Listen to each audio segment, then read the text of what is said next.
Assalamualaikum warahmatullahi wabarakatuh. Perkenalkan, kami dari kelompok 17. Ada saya Tia Nastiwati dan rekan saya Yaspa Yulianti Najia. Kami dari TIF RP 25A. Di sini kami akan menjelaskan program sistem peminjaman buku. Program ini dibuat untuk mengelola sistem peminjaman buku di perpustakaan dengan menggunakan beberapa struktur data, yaitu linked list, tag, queue, dan array. Mulai dari linked list. Pertama, terdapat kelas node yang digunakan untuk membuat elemen pada linked list. Node ini memiliki dua atribut, yaitu data dan next. Data untuk menyimpan judul buku dan next untuk menuju ke node berikutnya. Selanjutnya, terdapat kelas rak buku yang digunakan untuk menyimpan daftar buku dalam bentuk linked list. Ada juga variabel head digunakan untuk menuju ke node pertama. Ada metode insert digunakan untuk menambahkan buku ke dalam rak. Jika rak kosong, maka buku akan menjadi node pertama. Jika tidak kosong, maka buku akan ditambahkan di bagian akhir. Lalu ada metode hapus, digunakan untuk menghapus buku dari rak. Program akan mencari buku berdasarkan judul, kemudian menghapusnya. Lalu ada metode display, digunakan untuk menampilkan semua buku yang ada di rak dalam bentuk urutan. Selanjutnya terdapat stack yang digunakan untuk menyimpan riwayat membaca buku. Ada metode push, digunakan untuk menambahkan buku ke dalam riwayat baca. Lalu ada metode pop, digunakan untuk menghapus buku terakhir dari riwayat baca.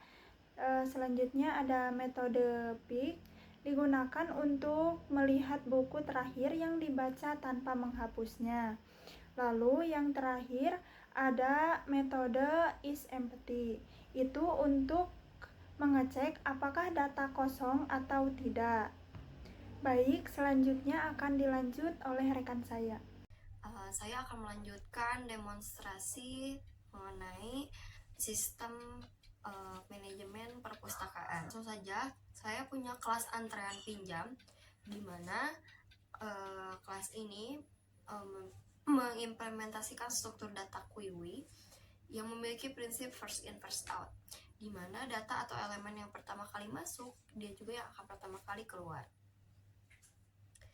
Nah, di dalam kelas antrean pinjam ini terdapat fungsi enquiry. Fungsi enquiry ini untuk apa? Yaitu untuk menambahkan nama atau data peminjam ke dalam antrean pinjam, yaitu dengan cara query.append nama peminjam. Lalu terdapat fungsi dequery. Fungsi dequery ini untuk apa? Dia itu untuk menghapus atau mengambil elemen pertama tadi ya, yang first in first out. Nah, kita lihat kita punya pengkondisian di sini. Jika datanya itu tidak kosong, maka kita akan mengambil data pertamanya dengan cara query.pop indeks ke 0.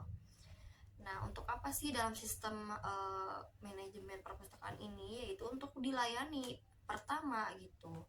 Nah, apabila datanya kosong, maka kita tampilkan antrian kosong.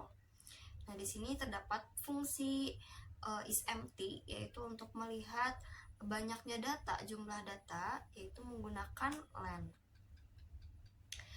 Nah, langsung saja ya kita eksekusi programnya. Nah, di sini kita punya katalog buku atau daftar buku yang dimasukkan ke dalam sebuah variabel koleksi dalam array kosong. Kita masukkan bukunya dengan cara koleksi.append. Misalnya ini ada Atomic Habits, Rich Dad Poor Dad, dan The Alchemist. Nah, terus di sini kita punya pengulangan for i in range len koleksi. Nah, kita akan dikasih penomoran supaya lebih rapi aja ya. Oke, kita run. Nah, kita lihat di sini daftar buku ada Atomic Habits, Rich Dad Poor Dad, dan The Alchemist. Lalu kita punya rak buku. Ini pengimplementasian dari linked list. Oke, kita lihat bagaimana cara pengoperasiannya. Ini kita masukkan variabel rak, kita panggil rak buku tadi. Nah, untuk menambahkan bukunya lagi, kita masukkan rak titik insert Laskar Pelangi, rak titik insert Harry Potter. Nah, di sini kita tampilkan isi rak bukunya. Nah, karena kita punya katalog buku tadi ya, yang ini yang koleksi, maka kita joinkan ya rak yang buku yang baru ditambahkan ke rak dengan koleksi tadi dengan cara join rak titik display. Nah, kita tampilkan raknya tadi, buku daftar bukunya tadi. Coba kita lihat ke bawah. Ini ya.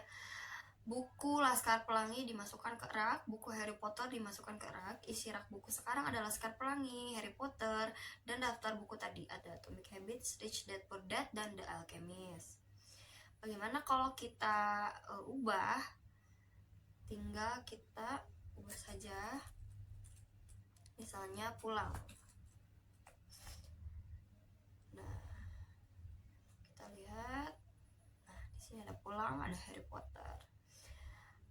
Oke, selanjutnya itu ada antrean pinjam. Tadi ya kita ada pengimplementasian dari struktur data Quiwi. Bagaimana caranya? Yaitu kita masukkan variabel antrean. Kita punya variabel antrean, kita panggil si antrean pinjam tadi, si kelas tadi. Nah, kita mau menambahkan data nama peminjamnya dengan cara yaitu antrean.nquiwi.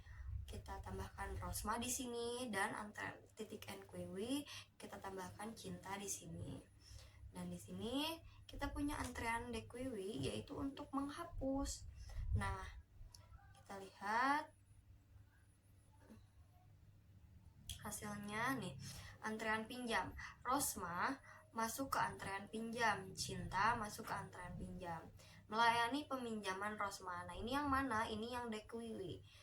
Kenapa yang diambilnya itu yang pertama? Karena itu prinsip dari FIFO ya, first in first out. Oke, lalu selanjutnya ada riwayat baca. Nah, ini mengimplementasikan si stucknya ya. Nah, bagaimana? Kita punya variabel riwayat di sini. Kita panggil riwayat bacanya. Nah, untuk menambahkan riwayat baca atau buku yang dibaca, itu kita tambahkan riwayat titik push. Nah, ini misalnya koleksi yang ke-0, kita ambil dari si array tadi ya, si katalog tadi. Misalnya koleksi ke-0 dan ditambahkan riwayat push juga koleksi kedua. Nah, untuk menghapusnya kayak gimana sih? Untuk menghapus si riwayatnya ini, kita pakai riwayat titik pop ya. Nah, untuk melihatnya yang terakhir dibaca kita pakai riwayat pick ini, titik pick ini. Coba kita lihat ya. Nah, seperti yang bisa kita baca, kita lihat sedang membaca Atomic Habits ya. Ini yang si katalog ke-0-nya ini sedang membaca The Alchemist. Ini yang si katalog indeks kedua. Dan buku yang terakhir dibaca adalah Atomic Habits. Oke, dari demonstrasi ini kita bisa melihat bahwa setiap struktur data memiliki kekuatan dan kasus penggunaan yang berbeda-beda, di mana linked list ini untuk data yang sering berubah posisinya, Quiwi untuk sistem antrean yang adil, dan stack ini untuk melacak urutan aktivitas terkini. Terima kasih atas perhatiannya, mohon maaf apabila ada kekurangan. Wassalamualaikum warahmatullahi wabarakatuh.